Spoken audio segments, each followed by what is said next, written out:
Welcome to WitchLit, a place to talk about the craft of writing and writing the craft. I'm your host, Victoria Raschke, author, publisher, witch, and nosy Scorpio.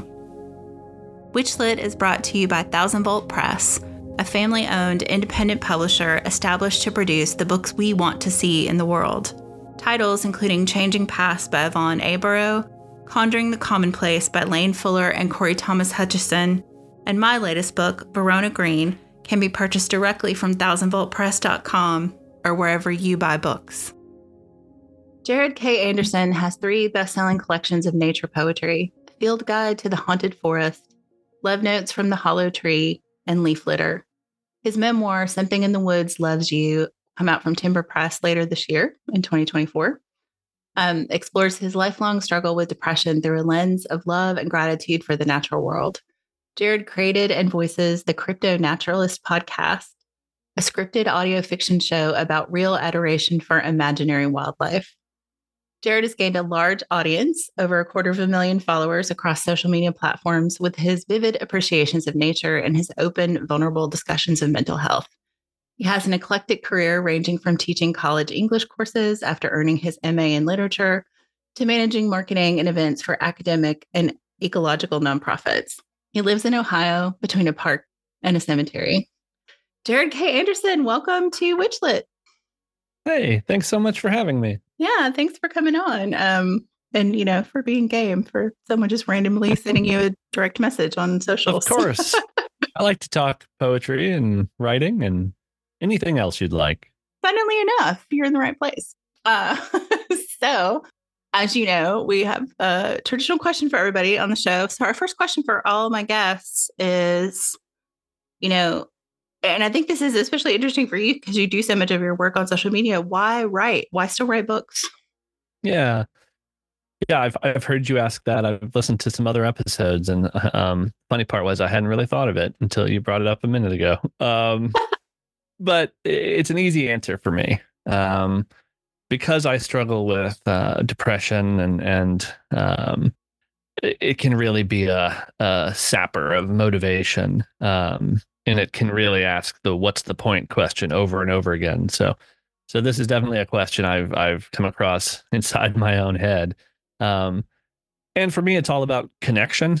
I think part of the magic in writing is just reaching out and making connections mind to mind, and that's writing's greatest strength. I mean, I love it as a craft and art form, but if you ask me what I love best about it, it's that aspect of connection. And in terms of social media, for a very long time I was a more traditional writer and academic, and I would write piles of poetry and fiction and novels, and they'd go in drawers, and I would send them to academic journals, and that was it. I wouldn't post anything online because then I couldn't try to sell it or place it somewhere.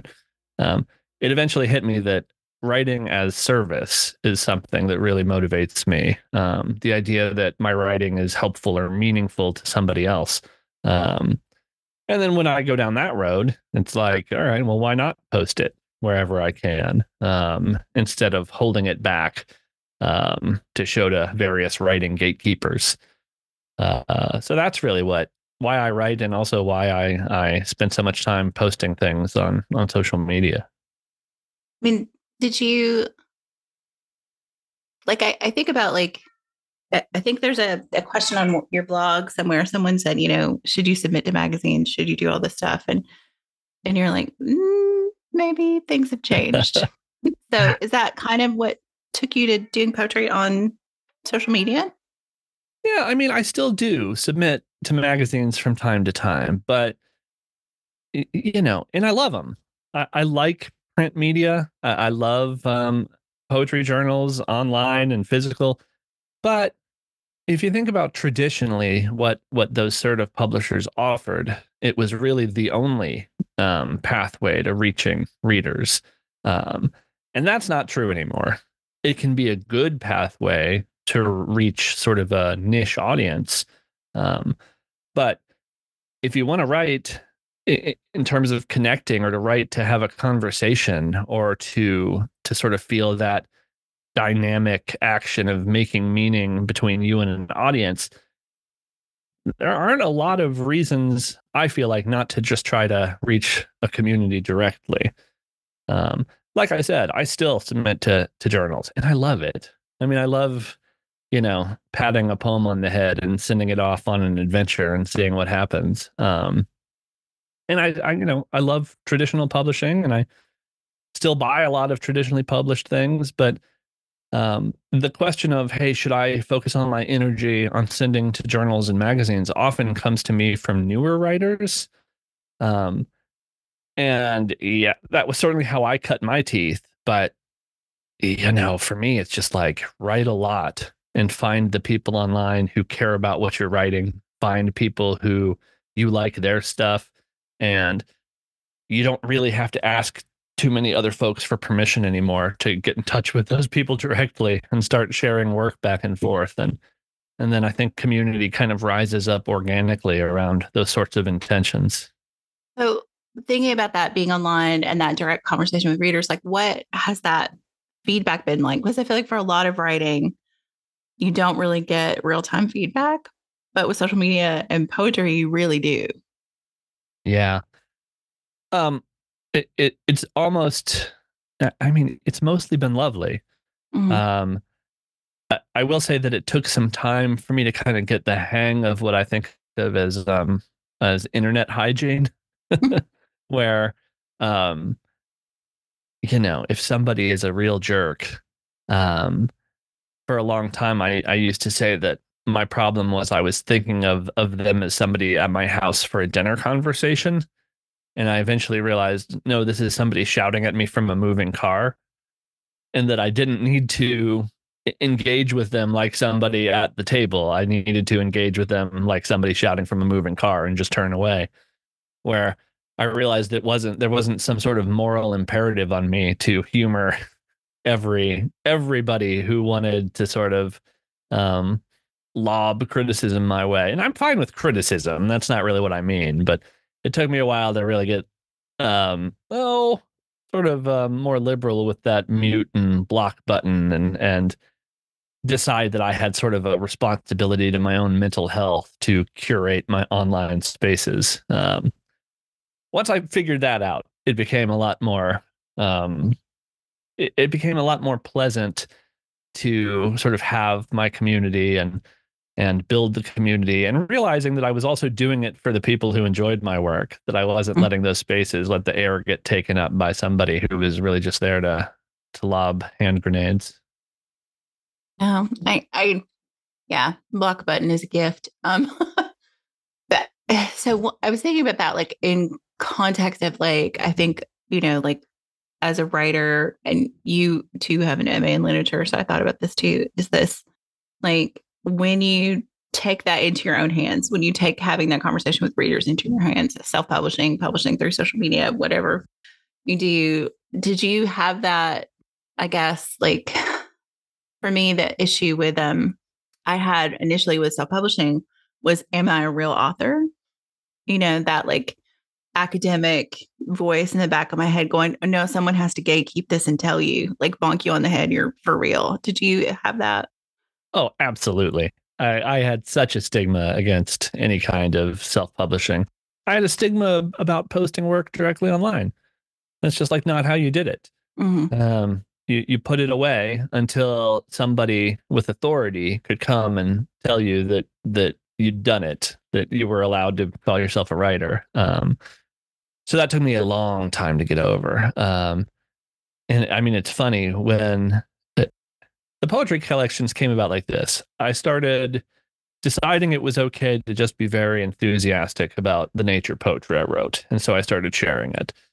And doing that in connection with the podcast, it started to grow a community. And eventually people started to ask me to publish collections. They wanted physical copies. And so, that was a first. And so I started looking around at small presses, and sort of my academic brain kicked in. And I thought to myself, okay, well, how do you publish poetry collections? well, you pay a fee to submit to university press contests, and then you wait a year and a half. And, the prospect of that was like, okay, that is so far away from the spirit with which I've been approaching this whole thing. And I wrote to one of my favorite authors, Jeff Vandermeer, um, and uh, here's a capital A author in the traditional publishing sense. And I kind of asked what he thought about it because in a weird quirk of the internet, this was one of my favorite authors and he seemed happy to chat with me. And he was like, just publish it. Just absolutely publish it. And he said for poetry, especially, there was no reason not to. Um, and I mean, that's kind of the funny thing about poetry. Traditionally, the feeling about poetry is there's no money in it.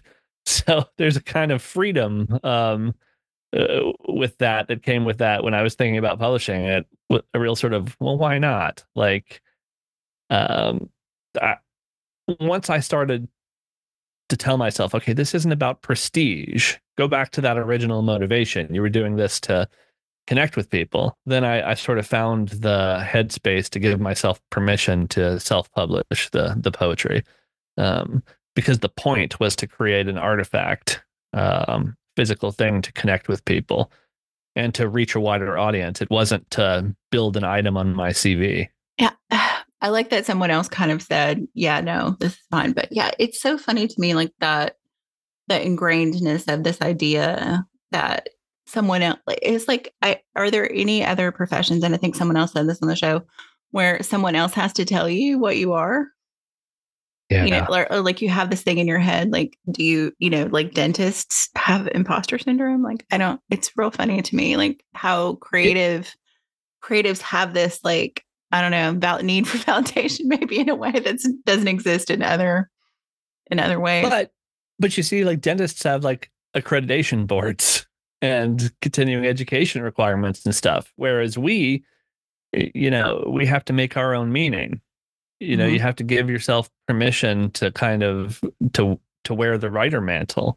But the quirk of writing is, that's how it's done though. Like it's really fraught to try to wait for somebody else to hold the permission back from you, or to have the responsibility of determining when you're a writer. Like that's sort of creative poison in a lot of ways. Yeah. The upside of it, if there is that those gatekeepers traditionally have been like a point of tension that you push against, sort of like almost in the strength training sense, where you push and push and push, and that does make you better. So like the only downside, I think, if there is one, to how easy it is to publish our own material now, is that we kind of have to become our own points of resistance, where you have to find that internal reason to keep pushing and sharpening and trying to get better at your craft. Although, it also happens organically when you just read a bunch and write a bunch, which is nice. Yeah. It's funny you bring up reading. Like, I think, I did my graduate degree in poetry confession. Nice. Though I don't publish it now. But I mean, I just remember several times people saying, oh, the only people who read poets are other poets, which I don't think is actually true. But I do think a lot of people who read poetry are also poets. So that's a thing I get a lot that I like, is I get a whole bunch of DMs that say, hey, I don't really read poetry, but I like your poetry. And I mean, the easy one is, hey, I've never really read poetry, but I like your poetry. What else should I read? Oh, nice. Like, oh, good news. Go ahead and Google Mary Oliver, or I mean, the list is endless.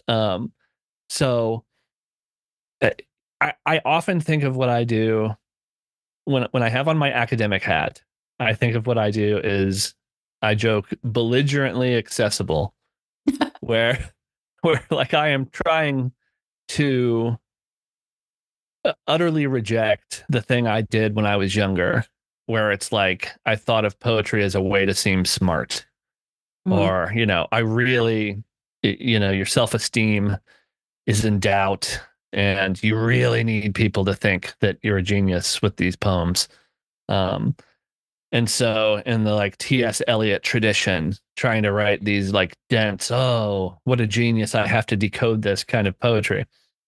Um, and as I got older and more confident in myself and sort of more on firm footing as to what I liked and why I was doing it, all that stuff went out the window.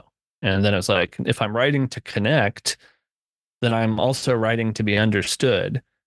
And so I think because that facet of my work exists, I sometimes end up being a gateway for people to discover a wider world of poetry.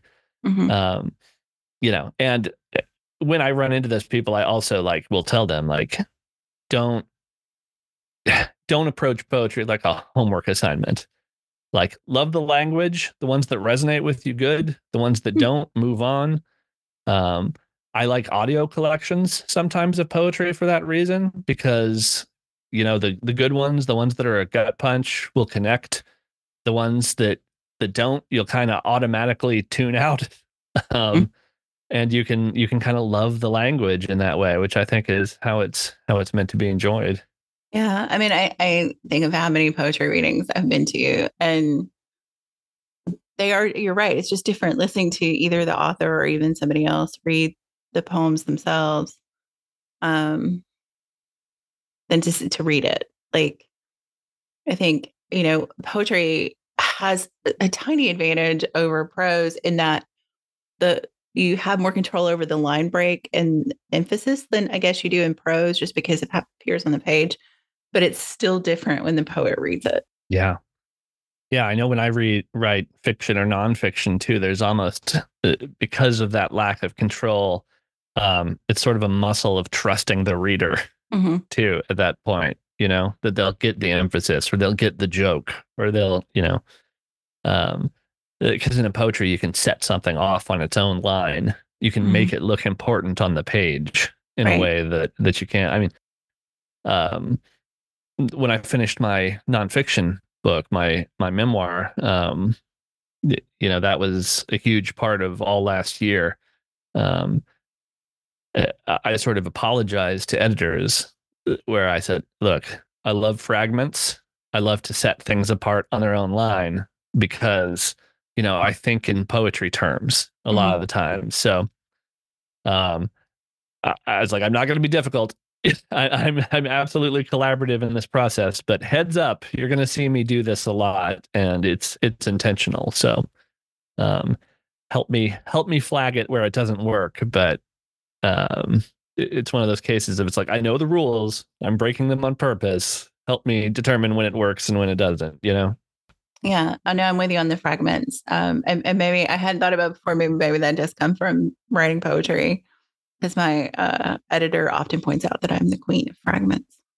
Well, I mean, you can throw a comma at the end of a sentence and then do like a qualifying phrase, but if you really want it to hit, I like to do a fragment, that stands with a period, with that full stop. Like, it's just another tool in the toolbox. And if we get away from being too concerned with correctness, I don't know why we wouldn't reach for that tool. Yeah. No, except that we don't want to alienate readers, Yeah. And I think I am definitely of the, what is it? Prescriptive versus proscript or descriptive. I'm definitely on the descriptive. Oh, yeah. End of like what's correct in language. Like, how do people actually talk? What is, it's that to me is more meaningful. That's what it is when anyone's honest. I mean, all you have to do is look at the level at which language changes over the years and understand that the dictionary is descriptive rather than prescriptive. Like it changes as usage changes. I mean, what was it? Didn't feel like irregardless made it into the dictionary recently? I mean, because the usage is so widespread and that's real sort of grammar and language traditionalists sort of hate that. But, my master's is in Renaissance poetry. I mean, Shakespeare and Paradise Lost and, gang, that wasn't that long ago, and language has changed dramatically. Like that's just how it works. And I love that because, of course, it's a thing that changes with the people. You know, we don't press ourselves into the mold of language. Language follows us. I always joke, you know, people are like, oh, but Shakespeare invented all these words and blah, blah, blah. And I was like, he probably did come up with some, but a lot of them were probably just spoken that had never been written down before, or we don't have extant writing that include them. I said, but, you know, when I do it, I'm wrong. That word doesn't exist. And I was like, no, that's not how it works. Yeah. I mean, that's one of the privileges of being a writer and or a poet is that you can absolutely do that. And, you know, what determines if you're allowed, whether or not you get away with it. Yeah. Whether or not you've created something that, you know, that will resonate. Yeah. Well, and I feel like, I mean, you know, obviously with the name like WitchLit for the podcast, I mean, I think there is certain magic in capturing things in language. And, you know, I think language is powerful and really is its own magic in a lot of ways. And absolutely. I kind of wanted to ask you, like, kind of your thoughts on that, I guess. Just, you know, feel free to riff on that as a theme. I mean, I was having a beer with a buddy the other day, and he was asking me about social media and people who follow me on social media, and I said that it's interesting. There are distinct groups that show up that are very represented. And he said, "Oh, like what?" And I was like, "Well, scientists, naturalists, witches." And we were going on and on. It was just like some of this could seem sort of like unusual crossover, but it isn't to me. Because you know, for me, the heart of all of it is meaning making, which is very essential to what my view of magic is. And I have a whole chapter on magic in the book coming out in September. Because, you know, I was raised by atheists, but my mom took me on a nature walk every day and referred to the woods as her church and endlessly taught me about wildflowers and animals and kind of nature lore in general, which is what she was taught. And, you know, we didn't have holy seasons or holidays, but we started to pay attention when the May apples looked right because we knew morel season was coming. And, you know, as I got older and leaned into education more, and I started to get kind of that hardcore rigidity version of atheism, especially because I was an English major who took science classes for science majors. You know, and it hit me at some point that fact and meaning were two distinct and separate things. And that while facts were important, they weren't more important than meaning. And meaning wasn't a found object in the universe. It was a craft. It was something that involved interpretation and collaboration with the physical world. And so that idea of meaning making and our role and agency in meaning making kind of started to coalesce along with my love and adoration for nature into you know, my sort of version of spirituality and my version of magic. And all of that just dovetails perfectly with the way I think about writing as well. Where it's, you know, it's the synthesis of fact into meaning. You know, we have all these units of meaning and words, and okay, what can we do with it? What new thing can we create? In what way can we exercise our interpretive power to make something new and unique and powerful that serves us? And so, yeah, the concept of magic for me is woven throughout all of those ideas. Yeah, I'll often say that, you know, meaning is the nectar of facts being synthesized into the honey of meaning. And I occasionally, you know, will run into people who will say, well, okay, so you're saying the universe is meaningless? And it's like, well, no, that's not what I'm saying. I'm saying that it's meaningless until we make meaning. Like it's like saying the idea that that is grim or sad would be like thinking that it's sad that honey doesn't exist when a bee is born into the world. It's like, well, bees have the capacity to make what they need. Like, no, human meaning, I feel like, isn't just ripening out there in the field to be plucked from a branch. Like, and it's good that it's not, because part of the magic of it, like part of what makes it special and important and potent, is our role in it and the way that we shape it as it shapes us.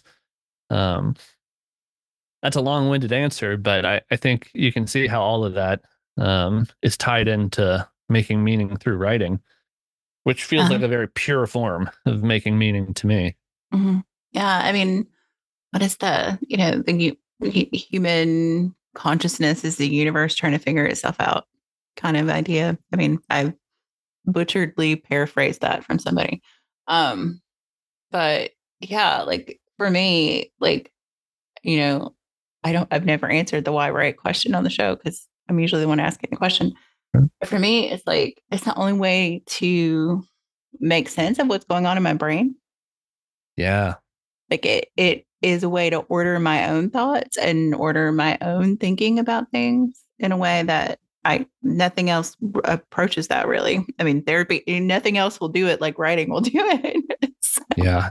I mean, I'm also married to a talented writer, and we will sometimes say back and forth that I don't really know what I think about something until I write it down. Mm-hmm. Because while it's all abstract and nebulous in your brain, it can kind of be like mist or smoke, and it can kind of change as you reach for it. Mm-hmm. But when you lock it into kind of a physical form on the page, okay, now it's something that has sort of rigidity, and you can have a conversation with it. Mm-hmm. You can kind of interrogate the hard edges of it and really figure out what you believe. But until you write it down, for me, it's like, it's smoke and mirrors. Yeah. Well, I think for me too, like I love that you said, kind of interrogate it when you write it down, because then I'm also like, is this thought actual bullshit? Now that it's on paper, like it's much more like, that's kind of garbage, Victoria. Like, why would you think that?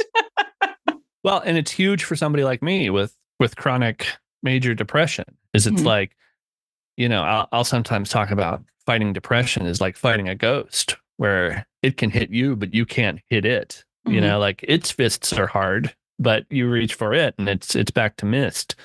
And so for me to write down kind of harmful or toxic ideas that are persistent in my brain, that's like getting a chain around its ankle to where it's like, oh, this this kind of enemy inside my own walls was invisible, and now I've made it visible. Now I can have the conversation with it and see the manipulations of it. So that's been a real powerful tool in terms of my mental health as well. Mine is, I wrestle with anxiety, which is kind of the same kind of experience. And the thing about, I always tell anxiety is that anxiety is like being in fight or flight mode all the time. Yeah. And my actual response is freeze. So being able to write about it and have that space is, I don't know what I would do. Yeah. My wife, Leslie, hers is anxiety. And so we're a fun duo that way. We can kind of compare notes. Yeah. But you're right. There's so many parallels of the like persistent thought distortion that haunts us in different ways. And haunt is kind of a key word with that ghost metaphor. And until you find a way to make it real, to kind of conjure it and make it appear, it's really hard to do anything with it, either to make friends with it or to banish it, or because it's too abstract. All the meaning making talk too, the quote of humans are how the universe understands it. So I get that in spirit, but I always bristle a little bit about that, because to me, like, the universe has its own essential character and dignity, and it doesn't need filtered through humans to be what it is. So for me, it's like, no, we're not how the universe understands itself. Humanity is a prism through which, we make a certain kind of light, a certain kind of spectrum of colors out of the light of the universe. And then what's fun about that is every human being is a slightly different kind of prism. Yeah. And that's another reason writing is important, is because you can see the character of the way the light changes when it passes through different people. And that teaches you about them, but it also teaches you about yourself. And it's also, since writing is crafted in the way that we're talking about, where you sort of have to figure out what you mean before you write it down, even more than speech. I think sometimes it's a way to connect with other people because you're seeing sort of a distillation of the light, if we continue that prism metaphor. Yeah.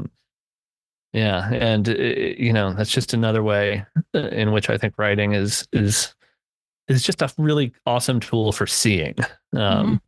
And seeing something clearly is sometimes the first step in terms of connecting on a deeper level, I think. Yeah. Well, and I like your approach to the consciousness and universe. Mine is always that I don't think we're actually separate. I think it's all one thing. Sure. Yeah. But I do like that. I do think that it's very true that only you can tell the story. And the thing that I think is a truism that you often hear about writing or songs is like, the more personal it is to you, the more universal it becomes when other people encounter it, because it feels authentic. Yep.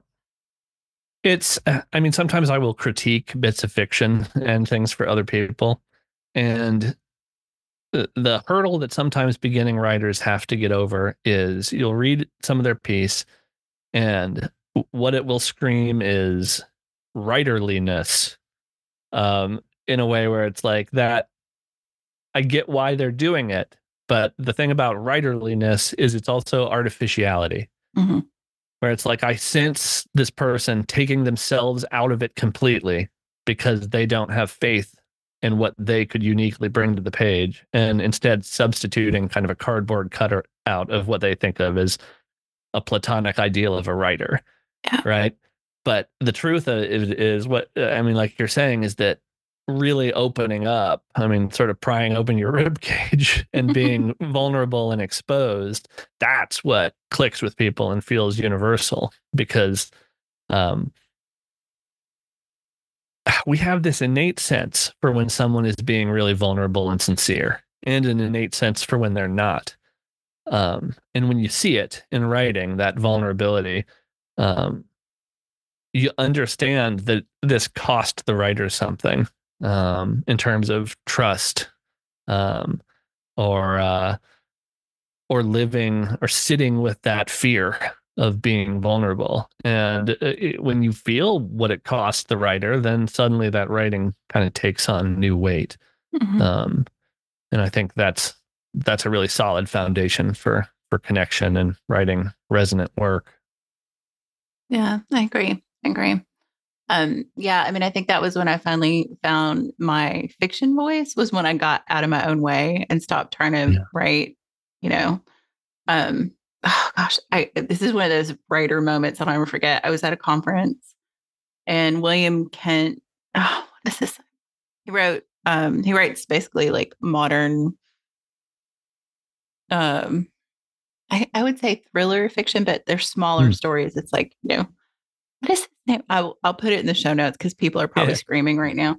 But he got up to speak at this conference and he said, he kind of had that academic background too. And he was going to write the great American novel like Hemingway and all this stuff. And then he leaned in really close to the mic and went, "Fuck Hemingway." And like people actually got up and left, which I thought was really funny. But I was like, he's absolutely right. You can't write Hemingway. That's not how this works. And until you get over yourself and get past that and go, no, my voice is my voice, I think it's really hard to get out of your own way. I mean, when I was deep into academia, I started to think I didn't like poetry anymore. But I think what I didn't like were academic poets. Not all of them, mind you. But a lot of those folks haven't gotten to the fuck Hemingway stage. And they spend so much time on that capital C canon and looking backward and, revering the voices of past generations that they start to write, pastiche. Like they write backward looking things in imitation of something that isn't, necessarily speaking the truth of our time and place and context. And so if we go back to that artificiality, like that's just a different version of it. To when it's like, all right, you're not really serving your audience or your zeitgeist anymore. So yeah, I think fuck Hemingway is an important stepping stone in any writer's growth. Yeah. I mean, Not, whoever your Hemingway. albatross is, whoever your albatross is, it doesn't have to be. Not to single out Hemingway, yeah. Yeah, I mean, it could be fuck ass by it. I don't know, whatever your particular hobby horse is. But rest in peace, I guess. Sorry, I don't. I mean, T.S. Eliot was one for me where it was like, oh look, he wrote this line in Greek, and now it's incumbent upon us to figure it out. And it's like, wait a minute, that's just another kind of affectation. Like that's not, there's nothing particularly special about that. It was just like it's almost like a marketing PR ploy of like, are you in the in club? Like, you'll need my permission to rise to the occasion of writing what I'm putting in front of you. Well, and even like when he was writing that, I mean, it was kind of at the end of period where people studied classical Latin, Greek in regular schooling. Like, I mean, he was already kind of like on the edge of that meaning to anybody, really. I mean, when you're talking about like a popular audience. His mentor was also a jerk, and I love a lot of the things that T.S. Eliot did. But again, it was just part of that important process for me and my growth was to like realize that these weren't deities. That it was time to say, yes, I love that, I studied all of this classical literature, but the way in which that serves me is that it gets thrown into the sort of cauldron of my brain, and it becomes part of the ingredients where new and interesting things can emerge from that stew. It isn't that I need to like try to be them, Yeah.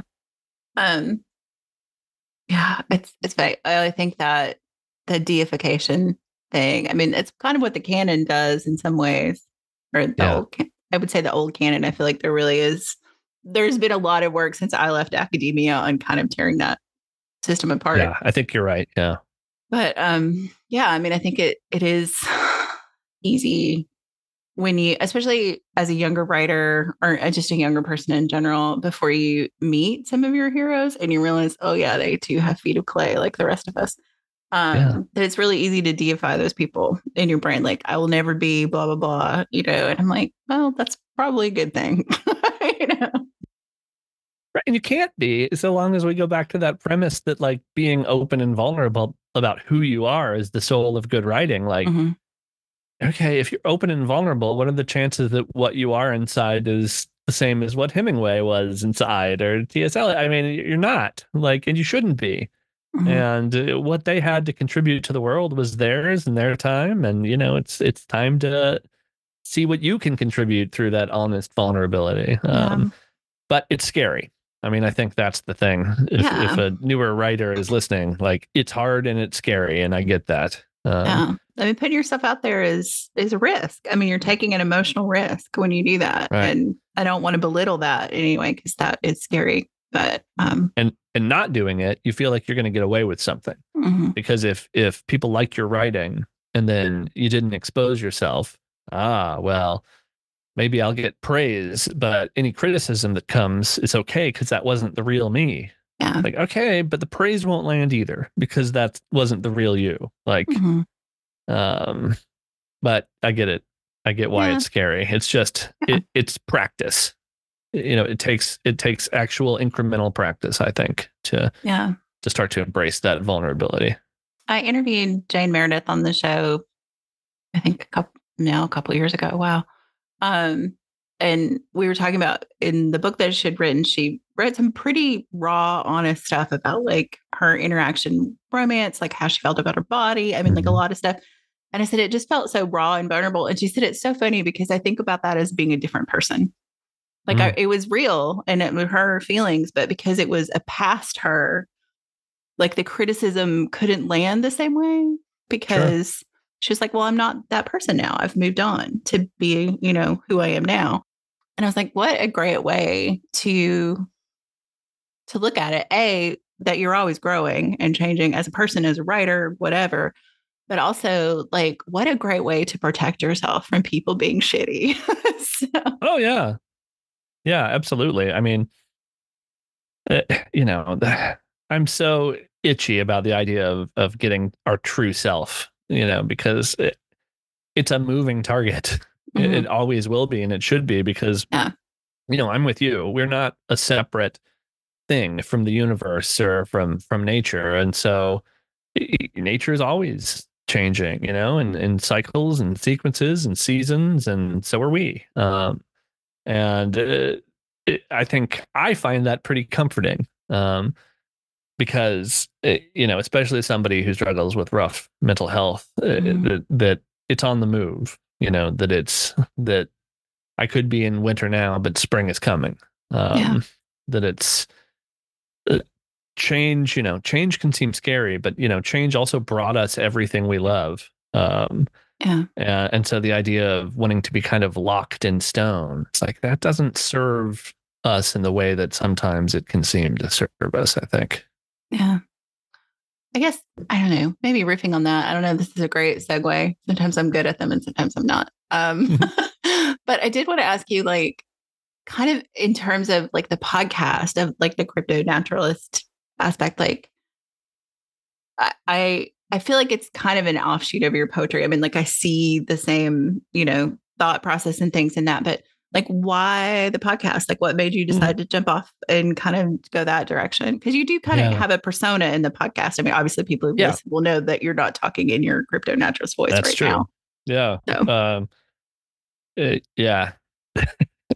The podcast, at the time I started the podcast, I was working as a director of external relations for Ohio University, and I was deep in it in academia and wearing a suit most days, and um, and it felt sort of really stifling for me creatively. And I was on the way out from that job, and it felt like time. The stakes felt very low, and it felt like time to just get out of the way of myself and do exactly what I would want to do in kind of a playful license kind of way. And like, all right, what do I love? I love speculative fiction, fantasy, sci-fi. Um, I adore nature documentaries. I love poetry. And, I grew up on this nature show called Wild America with Marty Stauffer. It was this bearded guy from Tennessee. And, it was just a single voice, and he'd show up in a swamp and he'd tell you what he found there. And I wanted to do that, but with, fantasy, with speculative, with cryptids. Um, and when people like it, I think what is resonating with them is that half joke tagline of real love for imaginary things. Like I'm bringing my sincerity for mhm, my love of the natural world to it. It's just that what I'm talking about happens to be fictional. But, in my writer brain, what I am trying to do is bring the kind of childlike newcomer attitude back. So all of it, in my mind, is a metaphor for how I feel about the real world. The nature outside my door. Uh, but when you're talking to grown-ups who have kind of accreted layers of cynicism, I kind of like to do it through magical realism and through fantasy and monsters. And mhm, because when I take my 4-year-old on a nature walk and he like will physically shake with excitement because we've found a bumblebee, um, he's right, but it's hard for us to access that sometimes. So, I mean, that Crypto Naturalist podcast for me was like what if I just took a bunch of things I really love and put them together and tried to make it work? mhm, And then the other component there is audio fiction. I've always loved it. I mean, I was a kid who had a old timey tape deck and would get big fluffy audio book tape collections from the library. And I've had insomnia my whole life. So when everybody else was asleep, I would pop in tapes and like quietly try to listen to The Hobbit, So just in pitch black, listening to somebody else read to me, that was always very important to me. And then I think somebody pointed me in the direction of the podcast Welcome to Night Vale. And it's like, oh, you can do this with podcasts. Yeah. And so then I was a goner. And then I was like, all right, I'll assume nobody's going to listen to this, and that's fine. What I just want to do exactly what I want to do. I want to hear this done. I want to create this world and occupy this character. And yeah, the character isn't me, not exactly. In fact, I just finished writing a novel, and my agent has it right now. That is essentially the origin story of that character. And I'm not necessarily good at accents, but what I'm trying to do with that character is there are people I grew up around that sounded like that guy in the CryptoNaturalist podcast. So I'm kind of reaching for one of those folks. And being a character is fun because it really can free you up to have a little bit of distance from yourself. And now on episode, I don't know, 55, when I sit down to write a script for that, I can hear that guy in my head, and that's a different experience from other things I write. I listening to the podcast, I think I too grew up around people who talk like that because we grew up in East Tennessee. It's that kind of, but for me, the thing I like about it is I always like a little spooky, but not terrifying. Like I don't do like full horror very well, but I like the kind of edge of spookiness to some of the tales. And I don't know, I think it just reminds me a lot of, or makes, that part of our brains that still remembers oral culture. And that, like, that aspect of it, I think is what clicks for me. And I think that's why I like books on, audiobooks or books on tape as they were. So I think that has something to do with it. But, and I suspect that spooky magical realism aspect of it is part of why you have a witchy following. Well, I'll tell you though, a lot of people who like my poetry don't seem to even know I have a podcast. As somebody who used to work in marketing, I understand that I have a confusing brand. Because, I write very sincere nature poetry and nonfiction. And I also have this bizarre scripted fiction, magical realism podcast. But it came naturally. It came from me starting to give myself permission to do a collection of things I care about. So in that sense, it makes sense. It's cohesive in my head, Yeah. I don't know. It's funny. I have never thought that about it being disjointed. Maybe that's because I also have a confused brand myself. So that could be. I sympathize. Yeah. It's funny you mentioning the horror thing too. Some other folks have pointed that out to me, and I like to say that like some CryptoNaturalist episodes, it's like they were supposed to be a horror story, but then the wrong narrator showed up. Like horror is such a matter of perspective and sort of like leaning into that like sort of feeling exposed and vulnerable, and like you don't have agency, and there's the panic in that. It's like being in a fight in a dream and all your punches are in slow motion, but like that's not who the CryptoNaturalist is. He's excited to be there. So, it kind of like takes the horror away. Yeah. And it's kind of like but part of what's scary is the unknown. And this guy studies this stuff and is excited to study it. And so it's a different kind of overall tone. Mm-hmm. Yeah. It kind of, I don't know, like it's in that, for people who haven't listened to the podcast, the way I would describe it is the Richard Gere Mothman movie, but with a Appalachian narrator. Right. Yeah. Which would make sense for Point Pleasant, West Virginia, the Mothman. Because it's like that edge of spookiness without you ever really feeling like you're 100% in danger. Yeah. Yeah. Because it's like this, it's like Appalachian narrator, but it's also the 15th time that he's encountered the Mothman. Yeah. The old hat. Yeah. Also, a heads up if you listen, I don't do any real cryptids, real um Mm-hmm. in quotes, but I make up everything. So it'll be a bunch of creatures that you've never heard of because the podcast invented them. Mm-hmm. Which makes it, I think, even more enjoyable. It's like, because once they appear in the podcast, that I'm like, maybe that makes them real now. I like to think so. I mean, part of the reason I did that is the freedom to not have to navigate kind of existing lore, creating from whole cloth.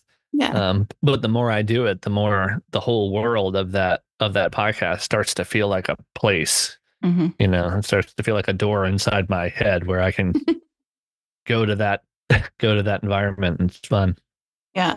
I do recommend people listen to the podcast, but I did want to, we talked about this a little bit before. So for people who are listening, I'm not putting Jarod on the spot, I promise.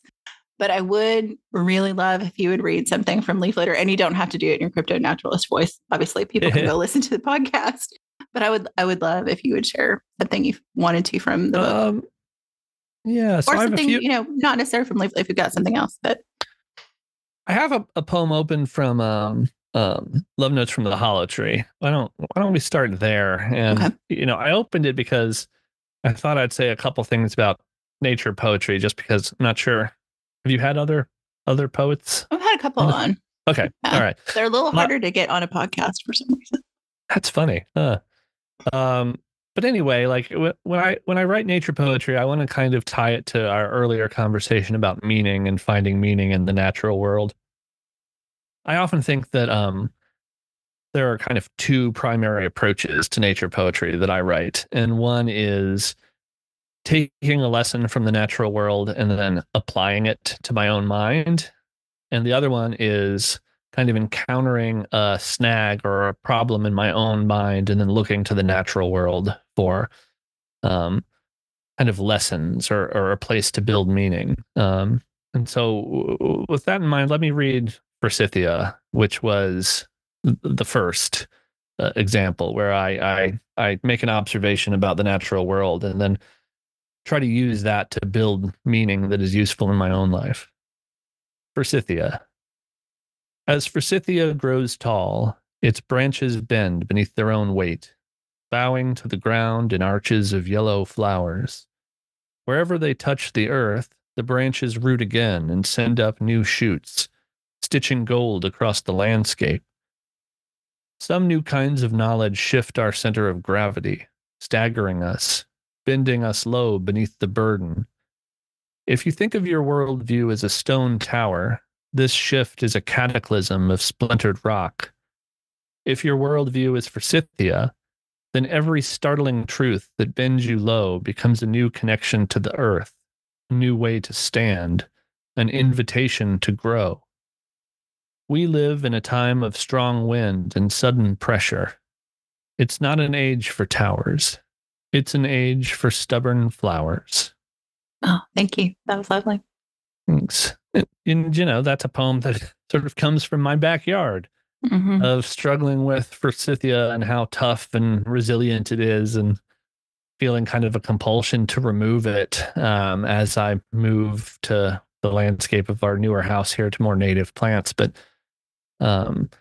in that resilience and sort of stubborn strength, I sort of found a lesson about my own life and anxieties about the world we live in. And so, I've written poems that are just like, hey, this waterfall is really pretty. But also, most of the time, what I'm doing is trying to do that work of creating meaning in concert with the natural world, which, is very much the kind of magic that I'm preoccupied with. I would say I think that might be your other overlap with witchcraft. Yeah, I think so. And it's when I was talking about all those diverse audiences, like they all share such similarities to me in terms of like motivation. And I don't know, I want to build a coalition of all of these people because they have so much in common. And I think that's becoming clear there's a lot of rough stuff about the internet, but one nice thing is like what we're doing today, where you connect people with similar interests over just. I mean, I live on a one-way road in rural Ohio next to a cemetery, and Yeah. I don't reach out and connect with anybody if not for things like this and social media. Yeah. So I get itchy about a lot of aspects about social media, but I try to remember the bright side. Yeah. I mean, and there are some, like, I think about that too. Like I live in Silicon Valley. I'm in San Jose. But I'm also kind of a hermit. I've worked at home for years before the pandemic, and Sure. it's just easy to kind of get in your own space and not think about that. And then COVID was like a great excuse to like fully embrace my hermit nature. And so I'm trying to crack out of that shell, which hermitage and anxiety, I mean, they do go together a lot. So it's been a constant struggle for me. It's like, have I left the house in a week? I should check. Yeah, depression too. I mean, I've done a couple local readings and signings lately, and they felt really medicinal. And it was that sort of epiphany of like, oh yeah, I should leave the house and see human faces. Because I work from home, and also like we had our first child, and then 6 months later the pandemic hit, and so we both got such in the habit of never leaving the house, and then that kind of goes with my depression anyway, of the well, I don't think I need to put on pants today kind of feeling that I often have to work against. Yeah. Here's another poem that's an example of the other approach, where I look at a problem sort of in my own life and then take it to nature to see what sort of conversation we can have. So this one's called Shelter. Often my mental health does not cooperate with my creative goals. Often does not cooperate is an understatement. I frame this as brain weather. Sudden snow may disrupt my gardening plans, but the snow is not being malicious. It's not my enemy. It's just the weather. During my decades of storms, I have found that I can strengthen my shelters and sharpen my forecasts, but I still don't steer the clouds. I find this metaphor helpful.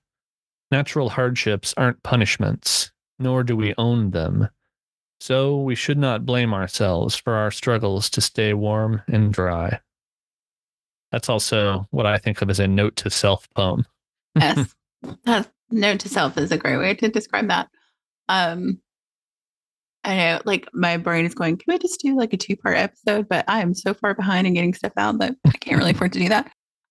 So we'll move toward ending this in a somewhat timely manner. But I wanted to give you, so this will come out in June, and folks, we're recording this is February. This is how far behind I am. So I wanted to give you an opportunity to like tell people where to find you, where to find your books. And I guess the pre-order should be available for your... it will be then. So. Okay, cool. So the pre-order for my memoir, Something in the Woods Loves You, is now up, and you can find information about that at my website at jarodkanderson.com, or on any of my social media platforms. You can follow me at CryptoNaturalist most everywhere, or at Jarod K. Anderson. So I'm out there, and I'm really proud of that nonfiction collection. It's essentially a lot of people reach out to me to talk about nature and depression, and with every one of them, I want to have a 2-day long conversation about it. And so that book is that conversation, and it's essentially about my relationship with nature, and how I moved away from nature at a period of my life when I was sort of very distracted and very ill with largely unacknowledged mental health issues.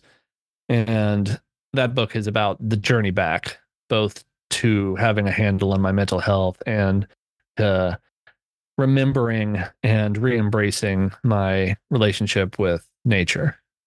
So I'm very proud of it.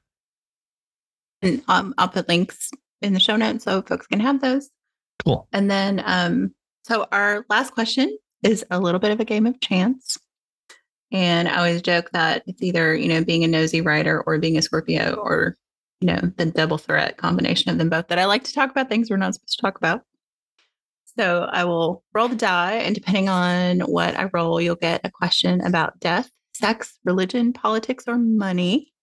If I roll a 6, you get to pick which one you want. And because very little rules, you can say pass. I don't want to talk about that. So 6, you get to pick.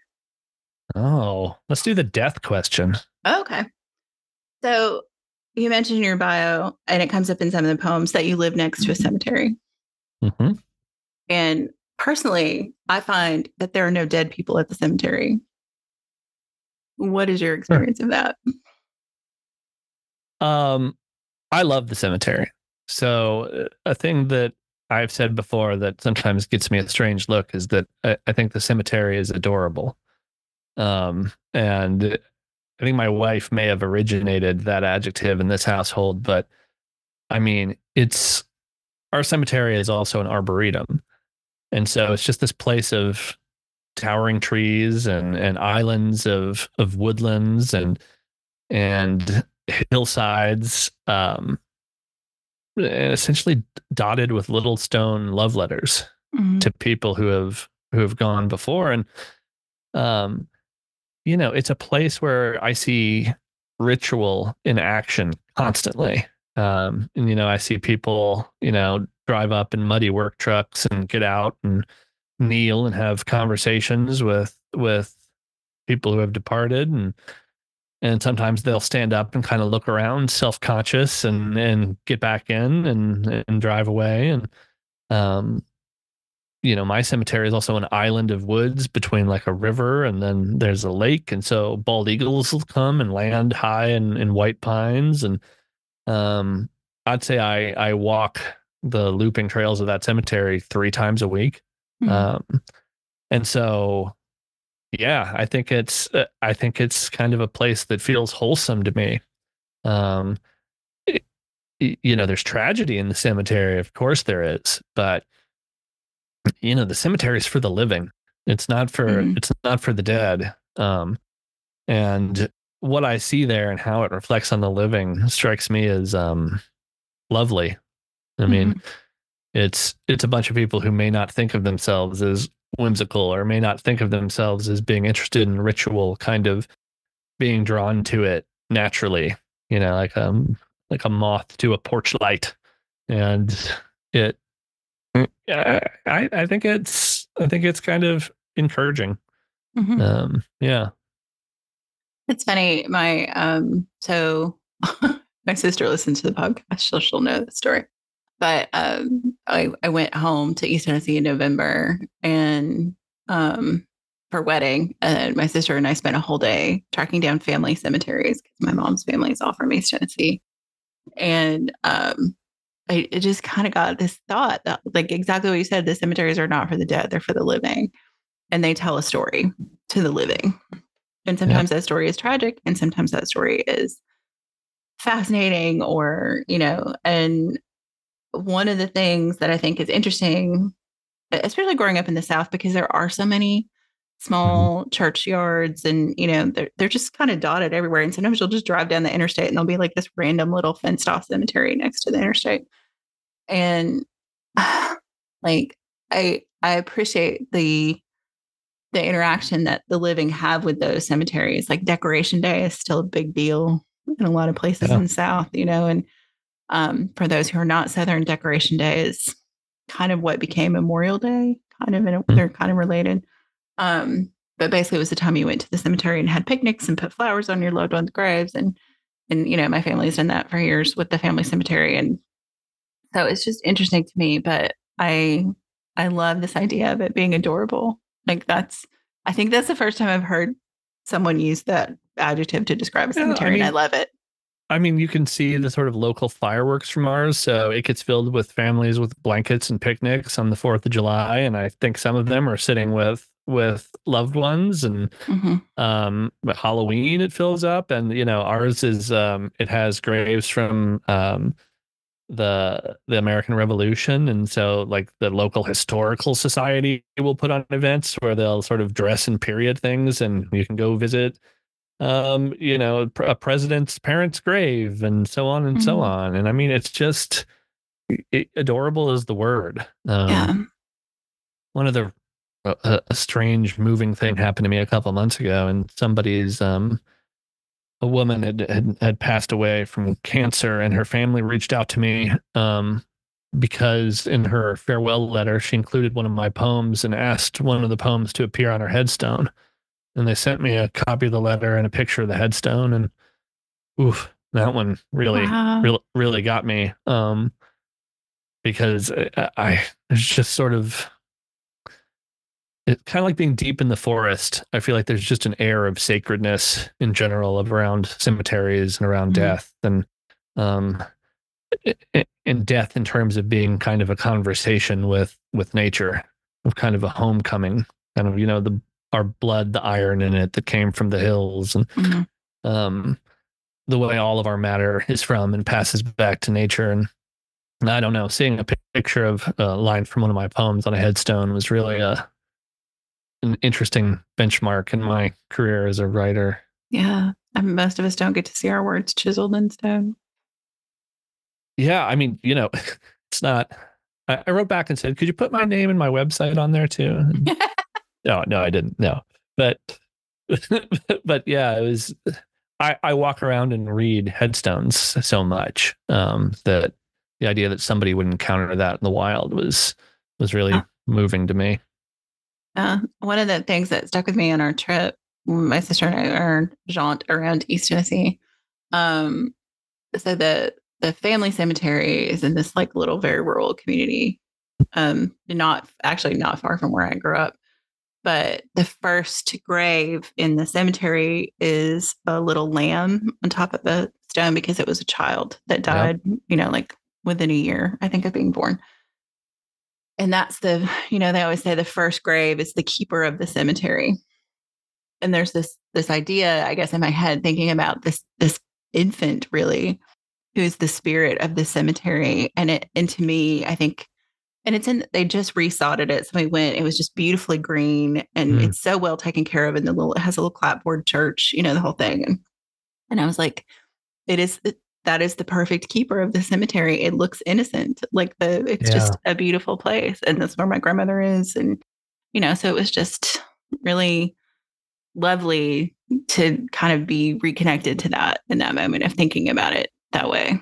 I share a fence with the cemetery here, and like I walk over there with my 4-year-old constantly, and he practices letters on the headstones, and we gather hickory nuts and take them home, and acorns and black walnuts. And I'm so far away from being able to think of a cemetery as spooky or, as a Halloween decoration at this point in my life. That I mean, we did kind of have a weird spooky experience. So one of the cemeteries it's one of the oldest ones there. It's like some of the first ancestors that came to East Tennessee. And it's not as well taken care of. And it's bifurcated by a road, which is weird, like with no fencing or anything. It's just like out in the woods. And one of the oldest graves in the very back, like the land has subsided and there's been some erosion and stuff. So you could see the top of a casket. Oh, huh. And I was like, I'm not concerned that anything's going to come out of there, but I also don't need to see it. Sure.